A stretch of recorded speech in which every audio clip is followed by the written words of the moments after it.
15 अगस्त 1947 जब भारतवासियों को अंग्रेजों की गुलामी से आज़ादी मिली थी। आज आज़ादी के 74 वर्ष पूरे हो चुके हैं।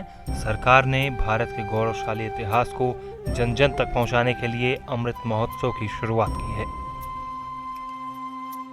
75वें स्वतंत्रता दिवस पर आज़ादी के मतवालों को हम याद कर उनकी महान गाथाओं से खुद को गौरवान्वित महसूस करते हैं। ऐसी ही एक महान गाथा है धर्म की नगरी वाराणसी के उस अद्भुत मंदिर की जो भारत माता के नाम से जानी जाती है। 25 अक्टूबर 1936 में महात्मा गांधी जी के हाथों इसका उद्घाटन हुआ और बाबू श्री शिव प्रसाद गुप्त जी का ये विचार था कि भारत ही एक ऐसा देश है जहाँ पे सभी जाति धर्म समुदाय के लोग एक साथ रहते हैं, तो क्यों ना ऐसा मंदिर बने जहाँ पे सभी देश के जाति के धर्म के लोग बिना किसी भेदभाव के इस मंदिर में आके दर्शन कर सके। क्योंकि देश भी आज़ाद नहीं हुआ था और अंग्रेजों से लड़ना भी था, तो बाबू श्री शिव प्रसाद गुप्त जी ने इस मंदिर की स्थापना कराया। कहने को तो यह एक मंदिर है, लेकिन अंदर प्रवेश करने के बाद आपको न यहाँ पर कोई प्रतिमा मिलेगी, न ही किसी भगवान की कोई तस्वीर, क्योंकि इस भव्य मंदिर के अंदर 1917 के अखंड भारत का अद्भुत 3D मानचित्र मौजूद है। इस मैप में कजाकिस्तान, अफगानिस्तान, पाकिस्तान तक को अखंड भारत के रूप में दर्शाया गया है। बनारस में मौजूद यह भव्य मंदिर निर्माण की अद्भुत मिसाल है। मंदिर में इस्तेमाल हुए लाल पत्थर, मकराना मार्बल और अन्य निर्माण सामग्री इस मंदिर को और भी भव्य बना देते हैं। 1917 के बाद इस मंदिर के निर्माण की शुरुआत हुई थी और ये जो बना है मकराना मार्बल का बना है और ये जो बना है 1917 के मैप के आधार पे बना है, इसलिए इसमें अफगानिस्तान, बलूचिस्तान, तिब्बत, बर्मा, बांग्लादेश इन सभी को दर्शाया गया है और स्केल बाय स्केल मैपिंग की गई है। समुद्र तल की गहराई से लेके माउंट एवरेस्ट की ऊंचाई तक दूरी सब कुछ दर्शाया गया है। 1 इंच में 2000 फुट के हिसाब से समुद्र तल की गहराई और उसी हिसाब से माउंट एवरेस्ट की ऊंचाई को दर्शाया गया है।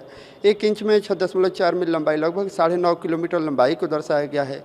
2 बड़ी नदियां, 800 छोटी नदियों को दर्शाया गया है। 450 माउंटेन की चोटियों को दर्शाया गया है और एक यही मंदिर है जहाँ पे ऊपर राष्ट्रीय ध्वज भी लगा है भारत माता का। साल 1924 में मंदिर बनकर तैयार हुआ। अंग्रेजों ने इस पर सख्ती दिखाई और मंदिर को खोलने नहीं दिया। हालांकि 12 साल बाद महात्मा गांधी ने अक्टूबर 1936 में इस मंदिर का उद्घाटन किया। वाराणसी के चंदवा सब्जी मंडी इलाके में स्थित यह मंदिर देशभक्त और राष्ट्रवादी लोगों के लिए बड़ा केंद्र है। आजादी के मतवालों की तस्वीरें इस मंदिर में लगे शिलापट पर मौजूद हैं।